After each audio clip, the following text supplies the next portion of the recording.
राधे राधे। मैं राजकिशोर यादव। आज जिस चैप्टर पर हम बात करना चाह रहे हैं वो चैप्टर है देश की राजनीतिक दलों का, जो आज अपने ही बनाए गए संविधानों को तोड़कर आज वो दर दर की ठोकरें खा रही है।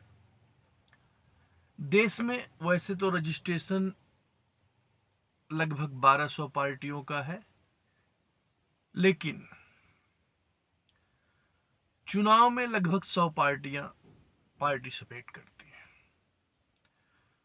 पार्टिसिपेट इस प्रकार से करती हैं कि चुनाव लड़ती हैं बेमुश्किल वक्तों में। और मुश्किल वक्त का मामला ये है कि जहां आज 100 से ज्यादा पार्टियां हमारे देश में चुनाव लड़ती हैं, लेकिन दुर्भाग्यपूर्ण किंतु सत्य, सबसे बड़ी भारतीय जनता पार्टी है, जो माननीय श्री अटल बिहारी वाजपेयी जी के जमाने तक बहुत सही साफ सुथरी छवि रखने वाली भारतीय जनता पार्टी रही। लेकिन जैसे ही हमारे देश के प्रधानमंत्री नरेंद्र मोदी बने, उसके बाद उनकी विचारधारा चेंज हो गई और विचारधारा के साथ साथ उनके काम करने के तौर तरीके और चुनाव जीतने के हथकंडे गलत तरीकों से अपनाना शुरू कर दिया। आज हमारे देश में भारतीय जनता पार्टी का वो हाल है कि किसी भी तरह से चुनाव जीतो, धन बल, पावर बल, बाहुबल, जो भी चीजें कर सको, वोट काटो, अधिकारियों के दबाव में लाओ, जो भी हो सकता है सब भारतीय जनता पार्टी करती है चुनाव जीतने के लिए। और विचारधारा गई तेलने में। विचारधारा का तो सवाल ही मत पूछिए। आज हमारे देश की पार्टियों में विचारधारा की कोई जगह नहीं। उसके बाद कांग्रेस, विचारधारा उसकी भी वही थी। लेकिन कांग्रेस में हालांकि परिवारवाद भारतीय जनता पार्टी में भी है, लेकिन कांग्रेस में भी परिवारवाद ज्यादा है। जो भी लोग कांग्रेस के अध्यक्ष बनाए जाते हैं या चुनाव जीतते हैं या हारते हैं, जो भी है, बहुत से कम कार्यकर्ता कांग्रेस के पास हैं जो विचारधारा के साथ जुड़ के चलते हैं। और कांग्रेस ने उस समय के राजघरानों को प्रमोट किया था। आज के राजघराने जो हैं वो भी प्रमोट हो रहे हैं, लेकिन उस समय के राजघरानों को ज्यादा प्रमोट किया था। समय के साथ वक्त के बीतते हालातों पर जिस प्रकार की बातें हमारे देश की राजनीतिक दलों में चलने लगी हैं, उस प्रकार से हमें नहीं लगता है कि आज की राजनीतिक दलों में कोई प्रभाव है। तीसरी जो समाजवादी पार्टी है, उसकी भी विचारधारा अपनी विचारधाराओं से कहीं अलग चल रही है। कांग्रेस की विचारधारा में बातें ये हैं, कांग्रेस पूरी तरह देश की 2 नंबर की पार्टी है, लेकिन उनके पास जमीनी स्तर के कार्यकर्ता नहीं। हालांकि जमीनी स्तर के कार्यकर्ता भारतीय जनता पार्टी के पास भी नहीं है।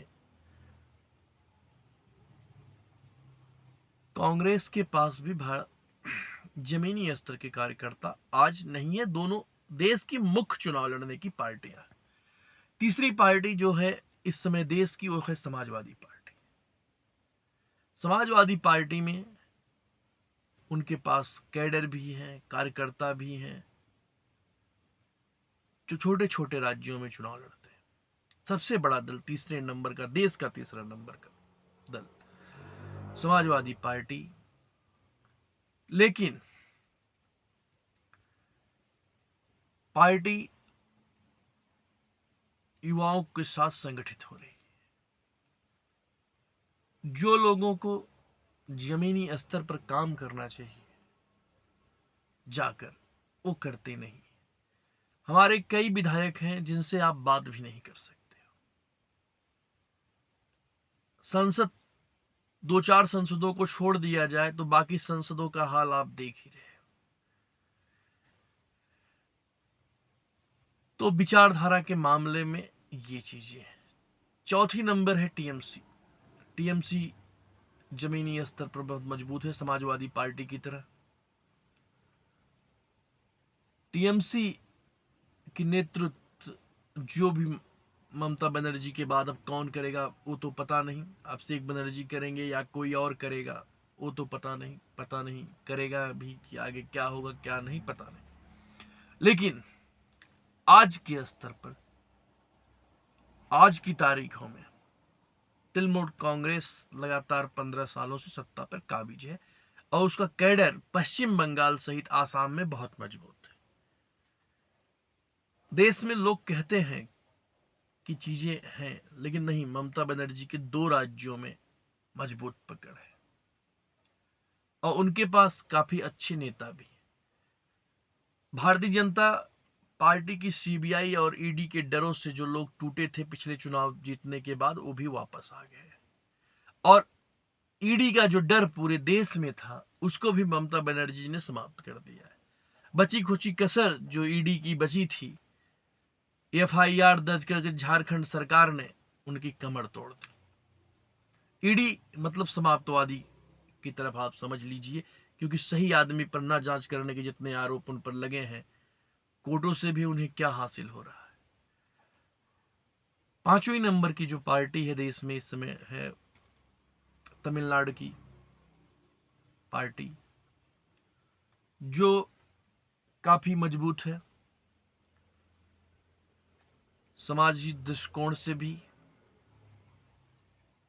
और भी चीजों में काफी मजबूत है। लेकिन उसके बाद जो पार्टियां हैं, कोई 10 सीट 5 सीट, बहन कुमारी मायावती भी जी उत्तर प्रदेश में है, लेकिन उनके शायद अभी संसद तो नहीं है, विधायक हैं 1-2 है, एक ही विधायक है उमाशंकर सिंह शायद, हमें जैसा याद है। ऐसे कई पार्टियां हैं जो 1-2 विधायकों पर चल रही।